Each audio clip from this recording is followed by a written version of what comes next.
Hello everyone, RichardHeart again. We just did an interview with TruthRaider, and he suggested that we talk to AltcoinSara. So I went on Twitter and I was like, AltcoinSara, and she's got like 33K subs or something, or 30K, 29.8, something like that.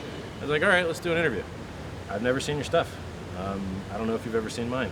I have. Have you? All right. So since she's probably done more interviews, I figure she can lead the thing. That's fine. Okay. Yeah. So AltcoinSara is in charge.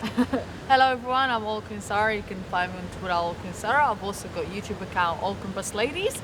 And we're currently in Malta at the AIBC conference. Yeah. How are you enjoying it so far? Conferences, it's okay. Look, I mean, if you want to talk to a lot of people one by one, it's awesome. Yeah. But once you can, if I turn on my YouTube channel, there's 50,000 subs there, I can talk to 50,000 people once. So, maybe there'll be 1,000, 2,000 concurrent viewers. So if you have the option to speak at scale to 1,000 people at a time, it's kind of really awesome compared to speaking to one person at a time, right?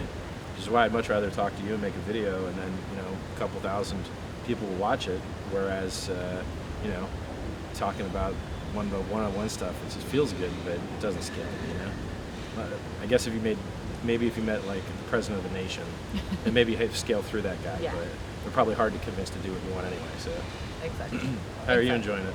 I think it's pretty good. I think the one in the summer was a little bit better, the summer edition of this event.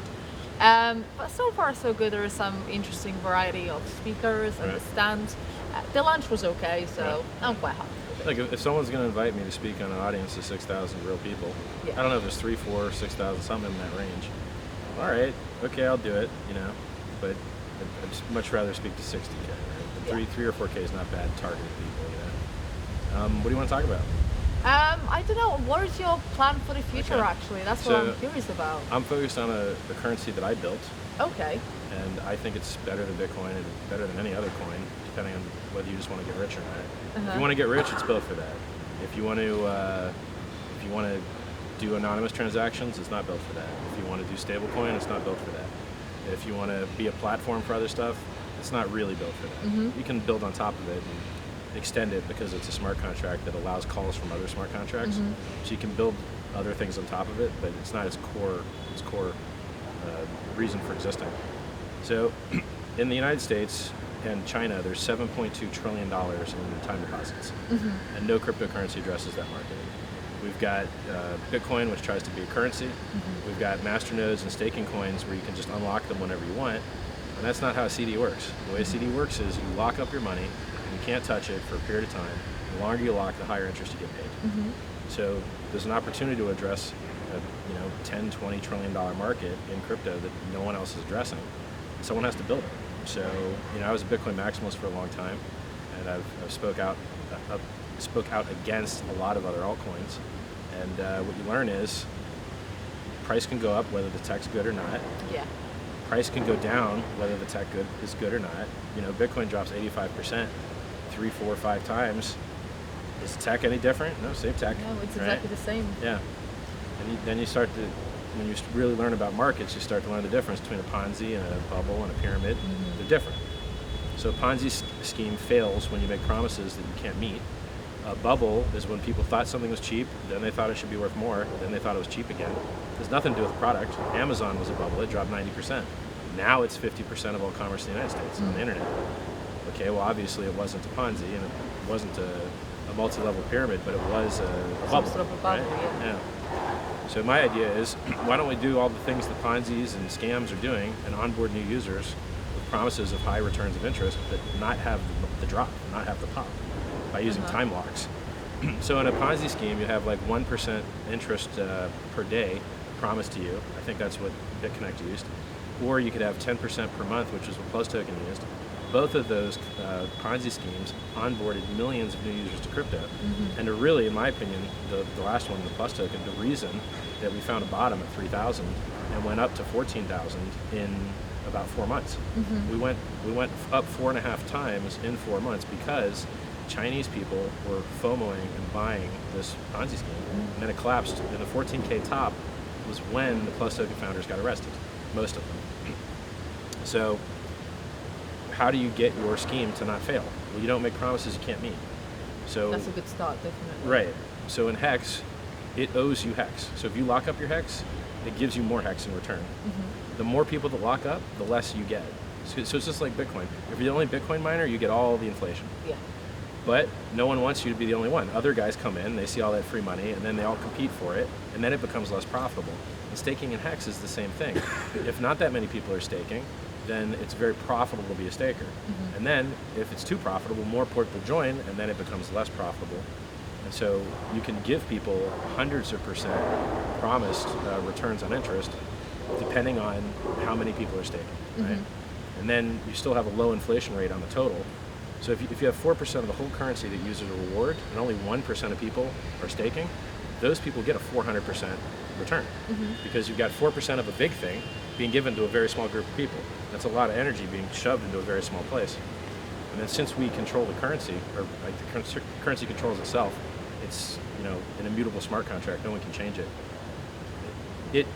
It allows you to reward people for doing other good things, like being referrers, or getting in earlier, or being honest and ending your stake when you said you would. So there's all these cool game theory mechanisms that you can build in to incentivize positive behavior that you just can't do with Bitcoin. Or you can't do anything interesting or exciting with Bitcoin because the only thing it is programmed to pay is miners. And that used to be awesome when you would onboard new users by getting them to just double-click the EXE and start getting free coins. And our system's the same way. We give you free coins to convince you to buy more. Hey, you got Bitcoin, you can claim free HEX. Yeah. And like a ton of the currency is being given out that way. But if you don't have Bitcoin at the snapshot and you still want to get in, you can send Ethereum and transform it into HEX, which is something EOS launched with and raised $4.2 billion doing it. We have nearly the same launch method. You send Ethereum in, and you can transform it into HEX, and it happens over 350 days. So is it built on EOS then? It's built on Ethereum just like EOS was. Yes. EOS launched on Ethereum. Yes. TRX launched on Ethereum. BNB launched on Ethereum. Tether is majority transacted on Ethereum. It's the absolute right ecosystem to build a decentralized finance product. Are you not worried about the scalability issues with Ethereum? Don't care. Concept? One, we don't need scalability because we're based on locking coins. But two, if we have it, wonderful. And we have the lottery that will have it better than anyone else if Ethereum 2.0 works. And if it starts to suck, since it's a Solidity contract, we can drop it into any other network we want, like EOS or TRX or any other thing that we want. The money is not in being the network. The money is not in the transaction fees. The reason we use Ethereum is because it just costs us pennies to get a trustless, awesome contract that, Which works. It works. Yeah. We don't have to overpay inflation and block rewards like Bitcoin does. In Bitcoin, miners make the majority of their money in block rewards, the minority of their money in actual transaction fees, and it's a protection racket. You're paying them to not attack the network. No one else can attack the network but them. They're the only guys that have SHA-256 miners. So we get rid of the protection racket. Instead of paying miners to dump the price and sell it on market to pollute the environment and buy electricity, which is a requirement for that proof of work security model, it is the same security model we use. We're piggybacking on Ethereum that's already eating those costs.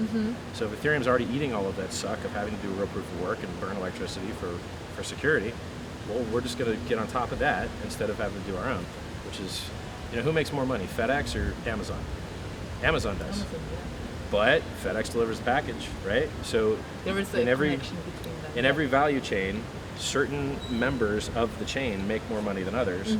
And your internet provider wants to be the media provider now because there's no money in being the middleman. And a chain like Ethereum that's willing to do trustlessness for free, well, there's no actual money in that, right? The money is in the part that I'm doing, the end part, where we control the inflation. And whoever gets the new inflation, those are the people that are getting rich. The early guys are getting rich, right? So I'm happy to launch on that substrate. It is the best one. We've got 3 security audits done, one from Chain Security, one from CoinFabric, and one mathematician that we got through CoinFabric as well that analyzed the tokenomics and showed that longer stakes always pay better than shorter stakes, which is important. Otherwise, it's not worth it. Right? Like if staking shorter paid better than longer, well, you wouldn't have lockups for very long, right? So I think I've designed something that is like Bitcoin used to be. You can get in for free. You can claim for free. You can refer other people, like Amazon has a referral program. Tesla has a referral program. Ponzi schemes have referral programs. We have one, right? If you refer somebody, you get 20%. And you can actually get 40% if you want, because they can free claim with their Bitcoin, sell it for Ethereum, join the adoption amplifier, and then you get the other 20% on top of that. So their initial economic energy, running it twice. It's 40% of the original, and they're getting a bonus for using it. They get a 10% bonus for using your link, so they're happy too. And the currency just inflates to pay everybody, and then that phase ends after 1 year. After 1 year, that's all over, and what's left is the currency that inflates at less than 3.69%, which is less than Bitcoin has ever been. And if you're an average length, average size staker, there's no inflation to you because you're getting the new coins. The only people that inflation actually exists for are people that stake less than average or don't lock their coins. And that's better. We don't. If you want the ability to dump the price whenever you want, you need to pay a premium for that. And if you want to not dump the price and be honest and give us the first ever chart in cryptocurrency of future market supply, that gives us less volatility because people can time when their stakes end. So if you see there's a whale ending a stake on this day, you can end your stake before or after that guy, and then we don't have extra market pressure on that day.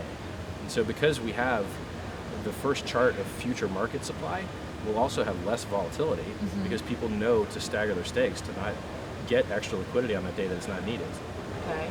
No other, and it's also more fun to trade. In a normal currency, you've got hash rate and on-market transactions and price, and that's it. That's all you have in Bitcoin. Hash rate, network transactions, and price. Okay, is there any other actual network data you can get? Not really, unless you're a wallet and you can count wallet downloads, or unless you're an exchange and you can count signups. But even in that case, most people leaving their money on the exchange and not even using Bitcoin anyway. The exchange is, you're not, you're just getting IOU. In our system, we've got how many people are getting referred, what's the average stake length, what's the average stake size, how many people are in the staking pool. We have so many extra pieces of data for people to have speculative stickiness that if you're just into crypto for something to trade and get rich on, I don't know of any other currency that's got more things to watch in it that are interesting, that are tradable, right? So, guys unlocking a bunch of coins, maybe I'll open up a short, maybe the price is going to go down. I don't think shorting new coins is a good idea. Well, no. Shorting a new coins is usually not a good idea. It's usually quite risky. Yeah. Never pays off. Because it can just keep going up unreasonably forever. Like when Bitcoin did a 5x and from 3K to 14K, no dips over 25%. Yeah. One 25% dip, only on a few exchanges. Didn't even dip on Finex. One guy in Stamp sold 5,000 coins, and that pushed a couple other exchanges down with it that were being arbitraged. So I'm really proud of it. I think we've got a trustless, secure replacement for a multi-trillion-dollar product that no one else is addressing. It's free, it's got a referral program, and it's literally designed to pump. Price appreciation is a design metric of the system. I don't think I've ever seen a better opportunity in crypto. And crypto opportunities are already the highest returning opportunities in the history of man. So are you not a little bit concerned about comparing your project and getting inspiration from Ponzi schemes, bubbles? Nope. Are you not afraid that people might just put a stamp on it? Because it is sounding a little bit like a combination of all of them. Yes. If you want to, I hate scams and I speak out against them, and it's very ineffective. Obviously, everyone hates them, yes. But I really hate them. Like I was yelling and screaming at fake Satoshi scammer down in the lobby and making fun of him. Like, hey, how's that lawsuit going? You're wrecked, right? You don't have any money, right? He's here. Yeah, he's here. I yelled at him in the lobby. Oh my God. Yeah, but I should have rolled the camera before I did it because it would have been good content. I'll do it again if I see him again. Yeah. Yeah, speaking out against that guy was ineffective. When you speak out against scams, you empower them. Yeah. So I always try and talk against scams without using specific words so they can't Google them and then get scammed, right? So if you're already in the scam, you know who I'm talking about. But if you're not in the scam yet, you're going to find it hard to Google my language to get scammed. Right? I think by talking about scams, you want people to avoid them. But by speaking about them, we spread the word about them, so it can be counterproductive. We need to talk about them, but we can't talk about them. So I use a risk diode. So diode just lets electricity go one direction. If you're already in, you'll know that I'm warning you. But if you're not already in, you won't be able to get in because you don't have the words to Google. So in my opinion, if you really want to fight scams, the only way to do it is to hope that the regulators and the legislators do their job and enforce the law. But it's always in hindsight. They don't prevent people from getting scammed. They punish people after they've already done the scamming. And it's totally different. All the money's already gone. You don't get the money back, right? So if you want to if the regulators and the legislators can't preemptively prevent people from being scammed, then the best thing you can do is outcompete the scammers for mind space and for mind share with superior marketing and better products. And then these people have a finite amount of money, and if their money goes into the good projects, there's none left for the scams. So if you're not appealing to the public with what works, which is mad gains and limited time offer and referral program and good slogans, stake it till you make it, right? If you've got programmable money, the first program should be interest. I've got a list of, like, I used to have a 150 employee marketing company that I founded. We did 60 million a year in sales turnover. I am an expert at that. I've just been waiting for the right product. Now I have to tell you. You made it yourself, though. Kind of. I have to warn you about this. If you take people's money into a pool and they expect a return on their investment from the work of others, solely from the work of others, then you're security. We are not a security, and in order to be not a security, there's certain things that we have to do. We have to make you no promises of work. We have to make you no promises of effort. If you send Ethereum to the contract, you have to realize that you are not getting that Ethereum back, and you're not getting any benefit from it, okay? Now, if you mint your tokens, you're minting them yourself, just like Bitcoin. When new Bitcoin gets invented, the miner mints them and creates them himself. No one gives them to the miner. They perform computation and Bitcoin get created. Hex is the same way. When you free claim Hex and submit your proof that says, hey, I had a Bitcoin balance, so I deserve some Hex, you're the one minting your own coins. The network looks and checks your proof and he goes, yeah, that's cool. When you lock your coins, it actually burns the coins, but we keep a record that they were burnt, so we still pay inflation on them. Okay.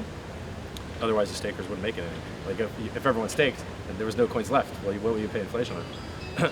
So, is that a 30-minute timer? Just pause the thing or mute it.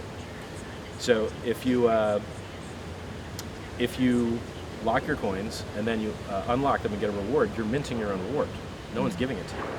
And since you're the one doing all the work, you're creating your own coins, you're creating your own rewards, it's a lot harder to say that that's a security like someone else is paying, right? You're paying it. You're doing the computation, you're choosing what code to run, you're choosing what miner runs it. You can either mine it yourself or pay someone to mine it with an Ethereum fee, and we have nothing to do with that. We made a smart contract. The smart contract lives in the blockchain. You can use it or not. It's totally up to you.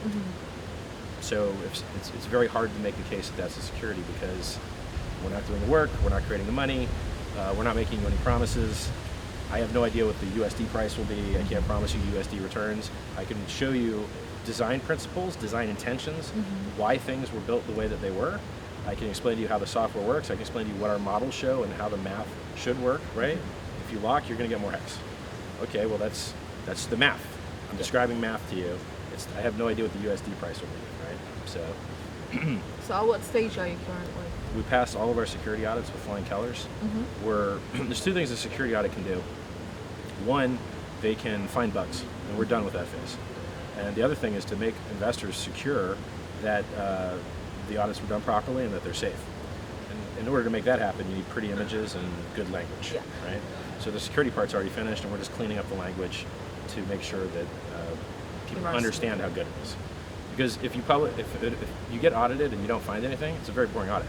Because it just says, yeah, it's good, okay? But people aren't secure in that.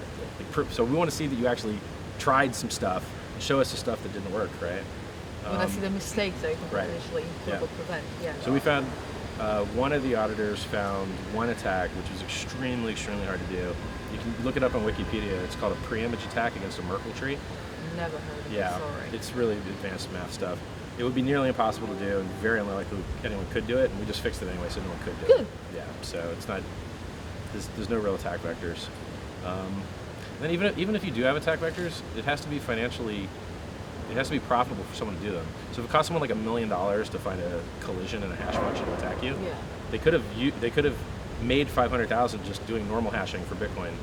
Why would they lose money to try and attack you when they could make more money doing something else, right? So we don't have any attack vectors I'm aware of, and even if we did, it's very unlikely that they would be profitable.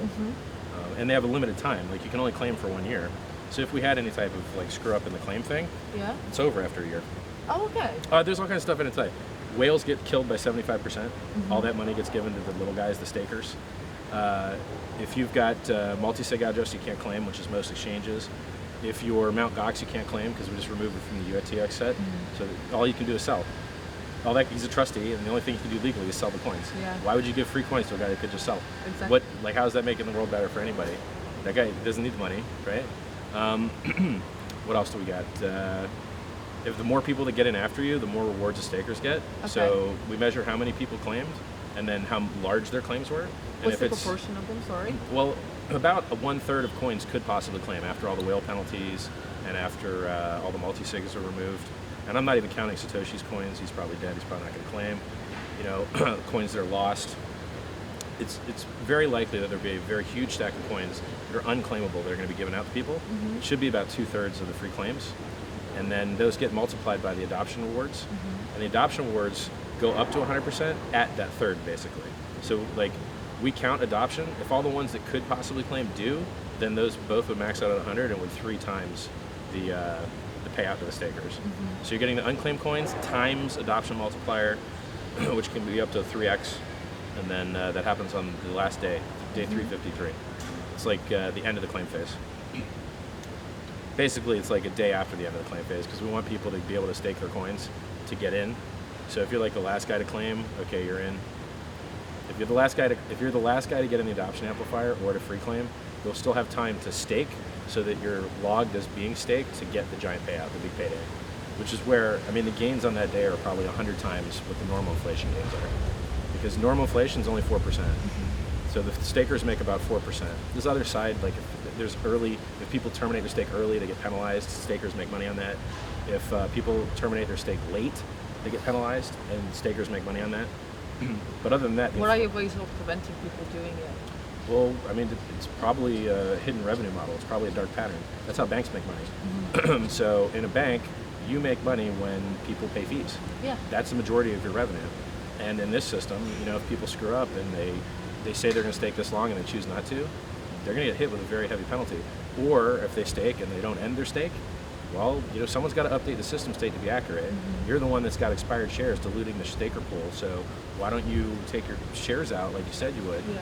Who else should pay that fee to do that? There's no automatic in blockchain. Someone has to pay for the transaction or run it themselves. So there's 3 profit inputs to the stakers, and they are early penalties, late penalties, and interest. And the interest is only up to 4%. And you know, if you're an average length, average size staker, there is no inflation to you, because you're the one getting all the money. So if you look at the returns during the beginning of the currency, they're about 100x larger than just the 4%. So really, the fortunes are going to be massively made in the first year, because people are going to stake as long as they can to get up to 3x the shares. If you stake 10 years, you get 3x shares. And then if you stake, it's prorated, right? So if you stake 5 years, you get like 1.5x shares. If you stake 1 year, you get 1.2x shares. Those people are all competing with longer stakes, with longer locks-ups, to get more shares, to get a bigger piece of that big payday. And that's why we're less likely to have any paid dumps, right? People think, oh, well, the price will dump after day 350. Not really, because most people didn't claim the first day. The claim phase goes for 350, and then now you've got a 350 window of the minimum auto stakes ending. But when you claim your money, it's auto staked, so you can't just dump it. You can dump 10%, but 90% of it you got to hold for a year. You can opt for longer. Why? Because we want the price to go up. What makes the price go up? People buying, not selling. Yeah. So we want it to be like the Hotel California for money. Money comes in, they can check out, but it can never leave, right? That's what the S&P 500 is. That's why the price keeps going up and up and up and up and up and up and up, because they keep printing money. Yeah. As long as they keep printing money, it's easy for anything not being printed to go up, right? So there's a lot of angles to this. Go to Hex.win. There's a video to show you how to claim. It takes 1 minute. Okay. 1 minute long video. 1 minute long video, okay. YouTube.com/Hex Crypto. It's a minute and 40 seconds, and I talk very slow, and I do steps you don't need to do. Like, you probably don't have to import your keys, but I show you how to do it anyway. Okay, that's good. That's good. So if you use Electrum or Mycelium or Trezor, or you don't have to do anything. Your keys stay in the machine. You use a ledger, your keys stay in the box. You never have to expose your keys. You never have to install weird software. So refer your friends. You make 20%. I tell exchanges, I'm like, or if you have like a wallet, if you're a wallet company, where do you make money? Getting people to sign up for your affiliate link for Changelly and Shapeshift. Yeah. Okay. Well, I think you could make more money referring people to this and having them free claim. They get 10% more, you get 20% of their whole stack. You know, you're likely to make more money on that than all the money you ever made as a wallet before. So I'm, calling wallet guys and calling exchanges that have cold wallets that can claim the coins for their users. It's a no-brainer to give people free money. People like free money. Of course, yeah. So you make it very accessible, quite easy, explain it on the video. Yep. Is there anything that we should know potentially about anything that could endanger it? Endanger it? Oh, sure. Like if there's a really popular ERC20 token that takes up all the transactions and the fees will get higher. There doesn't seem to be any right now. And if it gets bad enough, we just airdrop system state to another network or fork the network ourselves. It's unlikely. We also have the lottery ticket that Ethereum scales better than anything else because they have the most developers, the most ambitious roadmap. It's really the right ecosystem. Also, it's launched 3 or 4 multi-billion-dollar tokens on top of it. No other cryptocurrency's ever done that. You know, the currencies that tried to launch a Bitcoin have died, like Omni and Counterparty, just straight deceased. Even Tether used to use Bitcoin for its transactions through the Omni protocol. They basically took that money off of there and put it on ERC20 because it works better. You know, when you're on an Ethereum ecosystem, you can plug into distributed finance. You can use HEX as collateral for other things. You can't do that with Bitcoin token. It's really good to be in the Ethereum ecosystem as it is a token. Like I'm not bullish on the Ethereum price per se, but I'm bullish on the ecosystem. That's good. That's good because I think a lot of people are losing trust into Ethereum, you know, and it's good. If you just care about the price, the chart's not looking that great, you know. But if you care about the development and the utility, the development utility keeps going up. There's so many bag holders that bought from higher that, see, when you have a new token, you get price discovery and you have new all-time highs all the time. You get hype all the time. But when you're coming down off of a peak, you've got bag holders that bought higher that are willing to sell at a break even. You have to fight through at, you know, resistance levels the whole way back up on the chart. And it's just a lot harder to pump a coin that already has a bunch of bag holders than to pump a new coin that's locked up. So how can you sell the supply if there's like all the supplies locked up? It's a really good idea. It's a really good idea. But I'm also a trader, so I understand all of the shenanigans that goes on with, you know, everyone stops being run and flash crashes, you know, like every terrible thing that can happen to a trader, I'm pretty sure I've seen. So it's like, oh, BitMEX has you know, a maintenance. Oh, look, someone just market bought 1,000 coins on Finex to move the index. Well, so Finex doesn't move the index, but that Finex buy got arbitrage and then moved Stamp. Stamp is on the index, and then as soon as the exchange came back online, everyone was instantly liquidated, and liquidated far away, like 12% away from where they should have been. And what people don't realize is when you're leveraged, 12% move against you isn't a 12% move. If you're 5x leveraged, it's a 5 times 12% move, and you just lost half your stack because your trigger didn't get your stop loss didn't get triggered because everything was fine until the maintenance, and then the market came back up, and your stop loss instantly triggers far away from where it should have. I mean, I know a lot of people who would love to trade on the platform, and unfortunately they got liquidated for a while. But I know someone who was in the 10x, and unfortunately that fell for them. And they were fuming, but you know. Can't do nothing about it. Look, I think most people lose money trading, and I think that, like I told you about slogans and keywords, trustless interest, which is one of our many slogans. You know, if you can put your money into a smart contract and see returns on it, you're not going to get exit scammed. You're not going to get flash wicked. You're not going to get order book fucked. You're not going to get fee fucked. You're holding. I mean, how many people bought Bitcoin in 2010, and how happy would they be right now if they were locked up for 10 years? Oh, they'd be the happiest people in the universe. But everyone gets wrecked trying to time the market, and the stuff's, you know, if President Z says, hey, we're going up now, we go up. And if he decides to reban it, which I'm sure they will, we're going to go down again, right? So trustless interest prevents you from having all of these counterparties getting rich. All the middlemen get rich. That's not what crypto is designed for. Crypto is designed to get rid of counterparty risk and to get rid of middlemen. Who are the richest people in crypto? Leverage houses that let you hang yourself with leverage, exchanges that beat you up with fees, and Ponzi schemers. Those are the richest people in crypto. Let's have trustless interest and get rid of that shit. Love it. So that was extremely interesting. What's the website how we can check it out? HEX.win. Hex.win. And your social media platforms? I'm on RichardHeart on Twitter, 50K followers, about 50K on YouTube, youtube.com/RichardHeart. I got a free trading price calls channel where I tell you what price is likely to do. Got a good track record. And I predicted the 20K Christmas back when it was 4K, like, you know, many months earlier. I called the top at 19K, told people to short it. You know, I called the bear market, the multi-year bear market at 8,500. And then I told people to close their shorts at 4K, down from 3K. T.